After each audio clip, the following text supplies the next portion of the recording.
it would have soon become clear that the president was complicit in what she did. Mm-hmm. And that would have caused, of course, a huge constitutional crisis.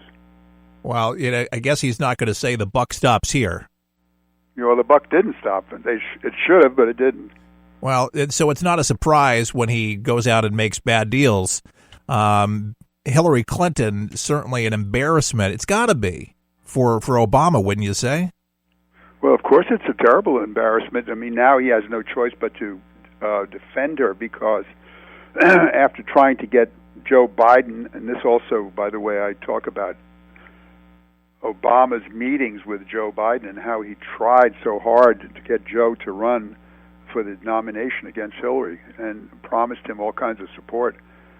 When he couldn't get Joe to run, when he couldn't get Elizabeth Warren to run, and he was stuck with Hillary Clinton, whom he, of course, has never liked very much. In fact, I wrote a book about that called Blood Feud, the Clintons versus the Obamas. Excellent book. Well, at that point, he had no choice but to back, because if she didn't win, Donald Trump would come in and undo everything that Obama has done over the past 8 That's years. Right. So he, the president, let Loretta Lynch know, she's the Attorney General, that no matter what the FBI turned up, he expected the prosecutors at the Justice Department to refuse to indict. That's right. Oh, because he wants this legacy to continue, and Hillary Clinton, because Biden's not going to run, it's got to be Hillary. Who else? Exactly, precisely. He's more concerned, it seems like, with that, and they'll go through any hoops. And, James Comey, you got to really, I guess, in a way, feel sorry for him because a lot of people liked him, and I understand he was going through great anguish with this whole thing. What's your take on that? Well, I've written about that at some length, that after he refused to recommend an indictment, there was what you might call a near mutiny inside the FBI. Now, I know a lot of people have been saying that I have exaggerated how many people in the FBI were overtly unhappy with Comey's refusal to indict and actually came out and did something about it. But I have a source who's as close to Comey as you can get. I can't tell you the name of the source, but he has been right always many, many times. And he says that Comey's desk is stacked with letters of resignation from agents who worked on this email investigation and are disgusted. And in fact, when Comey walks down the hallways of the FBI and greets his agents and says things like good morning or hi, some of them refuse to respond and even look at him or talk to him. Wow. So he was in quite a pickle there in the FBI, and I quite frankly don't feel very sorry for him because I think he had the opportunity to do the right thing, and he folded like a cheap suit. Do you think that because of that that welcoming party, if you will, what he got there, then his wife, I understand, I think you had mentioned in some of your writings that she talked to him a little bit, and I know he's a devoutly religious guy. He's a Catholic, the guy who gets down on his knees and he prays nightly. Do you think that all that combined swayed him when more information became available?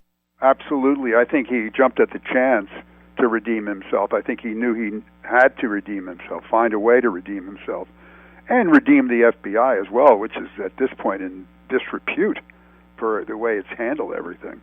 And the FBI agents in New York, working with the New York Police Department and the U.S. Attorney for the Southern District of New York, discovered, as you well know, these tens of thousands of emails on Anthony Weiner's laptop computer. Disgusting. Disgusting. And they discovered that there were emails that were addressed to either Hillary Clinton or to Huma Abedin, Anthony Weiner's wife, that appeared to contain classified top-secret information. And indeed, since then, since this started just a few days ago, started 11 days before the election, now we're at 5 days, so it was 6 days ago, they have discovered, I'm told by my sources, emails that have never been seen by the FBI up to this point. Now, the FBI has been on this case for, I think it's about 18 months now. Oh, yeah. And they've gone through, tens of thousands of emails, and now they're still discovering emails that they've never seen before. Mind-blowing. Now, what happens? Ed Kline is our guest, best-selling author, and his latest book is Guilty as Sin. You can pick it up just about anywhere and get the book. If she becomes president, if for whatever reason the cards are in her favor, she gets into the White House, is it easy as her just pardoning herself? Well, I've heard about that. Can you imagine if a president tried to pardon himself or herself, how that would go down with even the mainstream media and the public? I think it would be the end of that president's any kind of effectiveness, and I think there would be an uprising to impeach that president. Well, then what do we got? Tim Kaine? That would be interesting. We're left with the goofy Tim Kaine, or I believe that since you always get two for the price of one when you get the Clintons, I think you're going to get Bill Clinton behind the scenes like Edith Wilson. Oh, Lord. When Woodrow Wilson was sick, if you remember. No. running the government without us knowing it. Dear and God. Then you're going to get Willie back in the White House, and God knows what that'll bring. He loves the power. I've never seen anybody. I mean, he loved it. He loved being president and, his hero, JFK. But I've never seen anybody love the camera so much as this guy. I mean, he just lights up. That's right. Loves it. But no question about it. They're greedy, and these poor people, they were dirt poor leaving the White House. Oh, yes. I'm still shedding tears for them out there. Yeah, we feel so bad. I mean, I guess upstate in New York, there's a lot of poverty up there. Well, it's an interesting thing. Hardly anybody except Donald Trump brings this up. But, Hillary talks about, her experience, and she brings up the Senate. She was in the Senate. Oh, please. And when she ran for the Senate, she traveled all over New York State and promised that she would create 200,000 jobs upstate New York, where there has been, manufacturing has been gutted. She turned out that she created not only no jobs, but a lot of people have left upstate. They were leaving because there are no jobs. They were leaving. Factories were going over. That's the TPP and the GATT NAFTA, where their great husband came up with selling it to America that it was the greatest thing for the American worker. That's exactly right. And you know all about that. Yes, indeed. We do. Now, thanks to Donald Trump, we know all about it, that's for sure. It's the little guy that always really gets the shaft. And well, that's why things are rigged, aren't they? Yeah, and that's know what Donald says, and that's true. There's truth to that. And, the disconnect that I've always said from Washington to Wall Street to Main Street, putting that together, it's the people that want to believe that these leaders actually have something that will do something for them, but again, let down. And that's why I think the popularity and with Donald Trump, with the working class, the people that actually make things happen every day are saying, you know what, give the guy a shot. He's not a politician.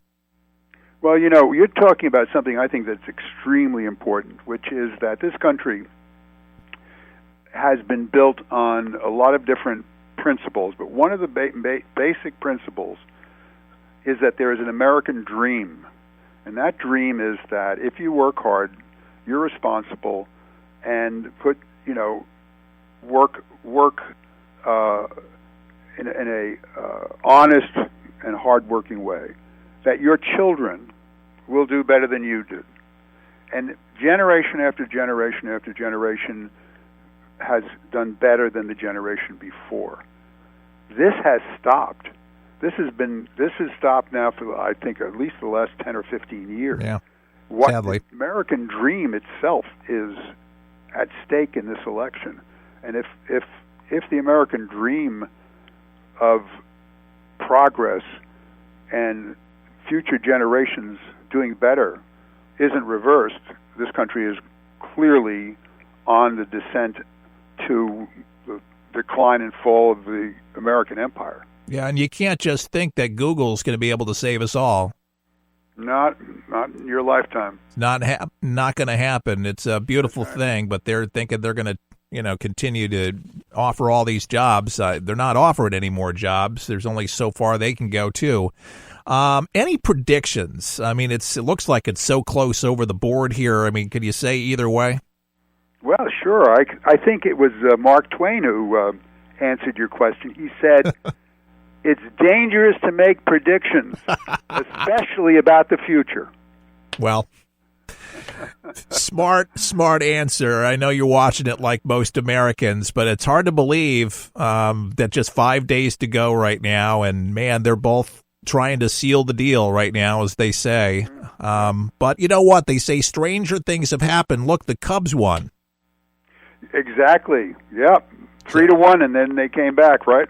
It could be, but I would say that, God, either way, get a Donald Trump in the White House. People said, we would have never seen that happening, especially the establishment. They're furious. They're just, they can't believe it. But who would have thunk it to have both the Clintons back in the White House at the same time? Well, and nobody would have thunk it. And both of them, by the way, are not in good health, too. So now, what does that mean? That would be a real strange thing. And, say what you will, Donald Trump seems to be a ball of energy. He is. I've seen Donald recently. I talked to him quite frequently on the phone. I've visited with him, and I'm really impressed. This 70-year-old guy has inexhaustible resources of energy. I think the guy has a real vision, and man, this guy has talked. It wasn't just a thing that he woke out of bed one day and said, "I think I want to be president." This guy, I understand, for decades and decades has tooled with the idea. Well, yeah, he has, and he's talked about it very openly, that this is something he's had in mind for quite a long time. Well, and has thought about very deeply. Well, America needs some CPR. We're in bad condition all over the place across the board, and we're tired of just campaign rhetoric. We get it every 4 to 8 years. We're tired of it. The hope and change, I'm tired, and I've told my audience, and I don't mean anything negative, but I'm tired of just rhetoric, hope and change. Hope and change. I want real change. Real change. People actually do something. Well, if any of your listeners are still on the fence, I urge them to go to Amazon.com and download or buy my book, Guilty as Sin. I think it will convince them that they should do the right thing and vote for Donald. I think so. I think you're going to make a tremendous difference across the country today. Ed Kline. Thank you so much. God bless you, my friend.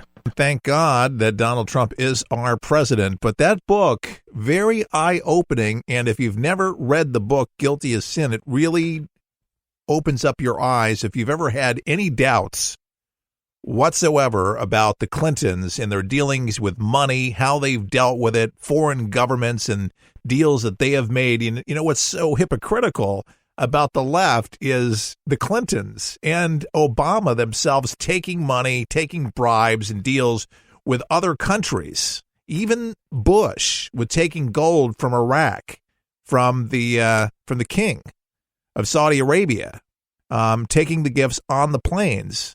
It's kind of what the English say. It's a little dodgy, greatly is. But that is a eye-opener, and I know several to the left, libertarians even, and I'm not associating with the left, by the way, but have said to me, thanks for the read, did not know some of that stuff. We're talking more than Mena, Arkansas. We're talking more about Gennifer Flowers.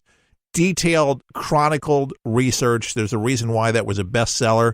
But, you say, well, there's no need right now. But the Clintons still active in politics and still going to be hooking up with Obama, if you will, on the other side. And they are ready or having conversation because they want the same thing. They want the same America that they envisioned for us before Trump. Now they find themselves out. They find that the whole country has shifted and they can't stand it. That's why the liberal media right now is fuming and smoking and conniving and trying to come up with things that will pin Trump against the wall. They haven't been able to do it right now. They thought that they had some kind of victory with the judicial judges and those activist judges, but now rewriting the order. Now it's actually going to be able to work to their advantage.